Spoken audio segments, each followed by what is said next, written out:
Well, hello again. My name is Dr. Stephen Critchlow. I'm a consultant psychiatrist and I've also been a church pastor.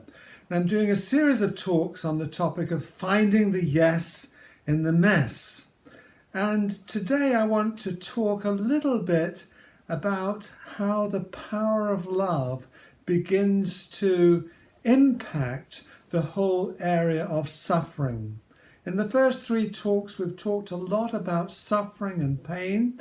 And of course, that is going to continue through what we're talking about. But I want to talk a little bit more about the power of love and how that can impact the whole area of suffering and pain. There was a powerful little story told by Aesop in his fables. And it was about the story of a traveller who was walking along the road, and the north wind and the sun were having a competition as to see who could get the man's coat off his back. And of course the north wind blew with all its force as a way of trying to blow the coat off the man. But the only result was that the man pulled the coat tighter around himself. And then the sun had his turn, and all he did was just gently shone. And then the man began to get hot, he began to perspire, and then he took his coat off. And of course, in that very simple story, Aesop is saying something profound. He's telling us that actually the power of love is greater than any other power known to man. And as love comes into the situation of suffering and pain, so it will gradually undo that suffering and pain and bring hope where there's been only pain and difficulty. One of my famous characters is Father Damien. Now, in 1840, there were a lot of people suffering from leprosy on the island of Hawaii. And the government decided that they would purchase a small island where they could put the people suffering from leprosy. And they bought an island called Molokai. And they sent to that island people suffering with leprosy.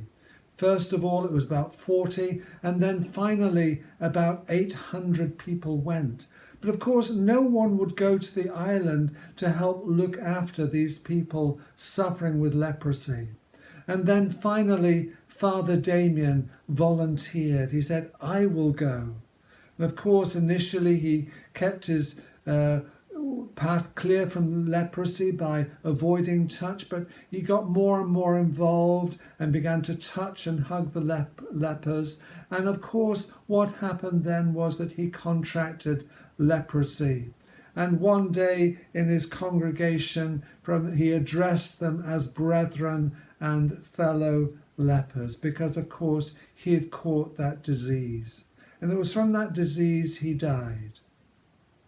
But the famous author Robert Louis Stevenson visited the island too.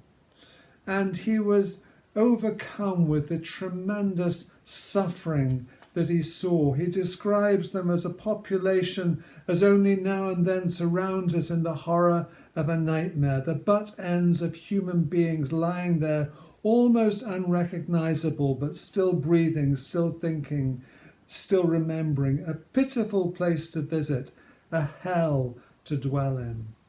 And of course, initially, Stevenson thought, how could there be a God in this awful mess?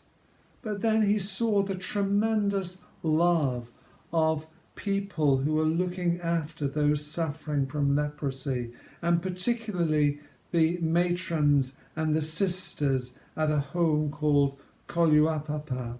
And this is what he wrote. Matron of the Bishop Home, Koluapapa, to see the infinite pity of this place, the mangled limbs, the devastated face, the innocent sufferings smiling at the rod, a fool were tempted to deny his God.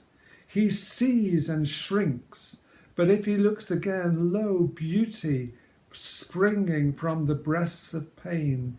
He marks the sisters on the painful shores, and even a fool is silent and adores. You see, he could see that although there was tremendous suffering, there was a greater force at work. A greater force than the north wind was the gentle shining of the sun. A greater power than the forces of leprosy was the forces of love of those sisters dealing with that situation. And love overcomes. In the end, love will overcome. You see, Christ himself reached out and he touched the man with leprosy. And of course, he was healed, he was cleansed.